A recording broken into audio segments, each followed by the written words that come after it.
Hello everyone, this is Sabiha Rizvi from Unional Fitness.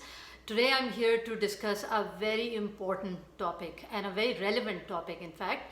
It's how to prevent colds and flus in winter. It's fall is about to end and you can see winter is about to start, and a lot of people, I've been coming across a lot of people and kids as well who are getting sick, who are getting colds. I haven't seen anyone getting the flu as yet, but colds, you turn left, right, you see people getting sick. So first of all, I want to talk about why colds and flus become so common in the winter months, and then I want to give you some solutions that I personally use for myself, for my kids, and for the rest of my family, and honestly they work wonders. So first of all, there's an apparent lack of sunlight. If you live in North America, if you live in the colder areas in North America, you see that there's an apparent lack of sunlight during the winter months, and we need sunlight to make. We need ultraviolet rays to make vitamin D. So when we don't get enough vitamin D, a lot of us start to fall sick. And another interesting thing, which I was doing some research on this topic, and I came across another interesting point, which is that the way the sun rays hit us in winter months, they're angled in such a way that even if there was sunlight and even if we exposed our skins to that sunlight, we would not be getting ultraviolet rays, and hence we will not be making enough vitamin D even if the sun was out in winter months. So that is point number one. Point number two is the consumption of sugar. In the last 100 years, our consumption of sugar has gone up 5 times, from 75 grams, from 15 grams to all the way up to 75 grams, and that wreaks havoc on our immune system. So when you eat whether it's fruit sugar or any kind of refined sugar, so I'm including all kinds of sugars in this. So if you're having a lot of fruit and you're saying, hey, I'm not eating any kind of refined sugars like muffins and cookies and donuts, I should be okay. But if you're having too much of fructose, you can still get sick because it wreaks havoc, like I mentioned, on your immune system. 80% of your immune system resides in your gut, and when you put pressure on your immune system, your gut becomes the breeding ground for germs and bacteria.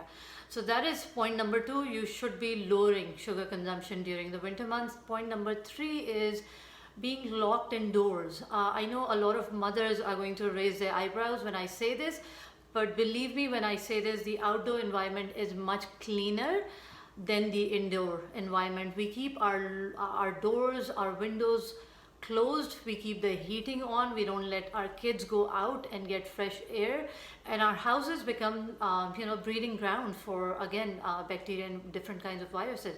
So children tend to get really sick. So letting them out once or twice a day, letting them play outside, and the other thing is airing your house. So open up your backyard door, let it let the fresh air come in for half an hour, or open up your windows, and again just air the house out.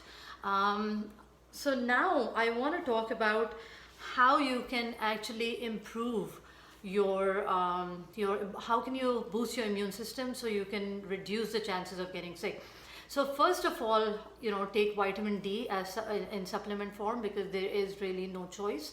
I take up to between, for an adult, 4 to 8,000. You can always consult with your physician and decide the right amount.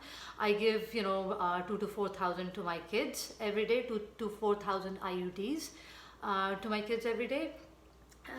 Point number two, because sugar impacts our gut, it's very important to take care of our gut. So you would take prebiotics and probiotics. So prebiotics are foods that have fiber that feeds our healthy gut. Probiotics are the healthy gut bacteria that we can take in supplement form.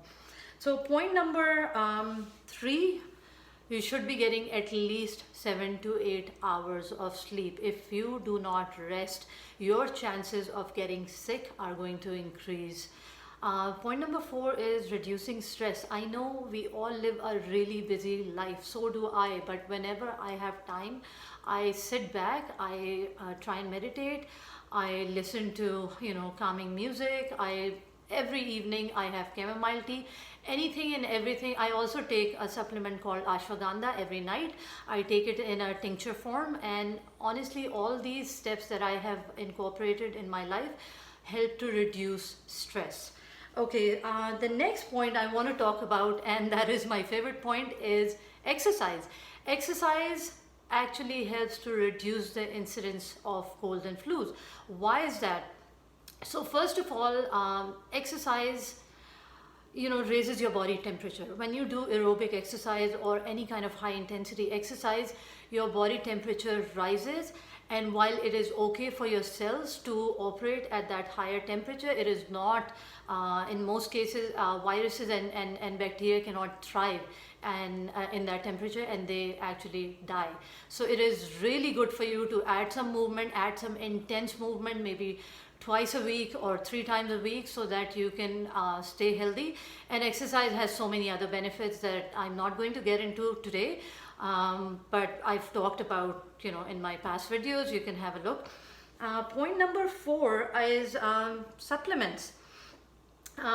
So I have mentioned vitamin D and probiotics, but I will mention, in case someone starts to get sick, I take liposomal vitamin D.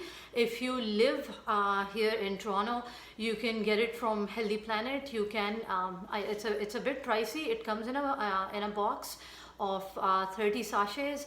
It's in gel form, and the reason why I love the gel form is because the way it's been prepared. The hydrochloric acid in your stomach does not destroy vitamin C when you take it in gel form. So that's why I love taking liposomal vitamin C. Other things to boost your immunity can be oil of oregano. If you start getting sick, you feel like there's a virus or a bacteria that's about to make you sick, start taking oil of oregano. You can even gargle with it. It will give you immediate relief. It will also kill the virus not the virus, of course, but the bacteria. Zinc is another supplement that you can take, but zinc has to be balanced with copper. These two minerals go hand in hand, so be very careful. Always consult maybe your doctor or a naturopath or a nutritionist in terms of which brand you can take. The one I take has copper with it, because if I take too much of zinc, my copper levels will start to come down. So yeah, I have to be I have to be sure that I'm balancing those minerals. The other thing that I keep in my house and I cannot live without is astragalus. You have to have astragalus in your house if you want to prevent colds and flus. So the moment any of us start feeling sick, we take astragalus. For kids, it's 2 times a day, 1 capsule in the morning, one in the evening. For adults, if they feel like they're about to fall sick and it's not going to stop, then I recommend taking 2 capsules for breakfast, lunch, and dinner. And honestly, if you've not already gotten sick, you can actually prevent yourself from getting sick. Hydration is another thing. Continuing to drink 8 to 10 glasses of water every day, reducing too much of caffeine, because it's a diuretic. It gets rid of water from your body. All that is going to help you. And most of the things I've mentioned, I live by them, I swear by them, and they've worked wonders in our house. So try these suggestions and let me know. Thank you.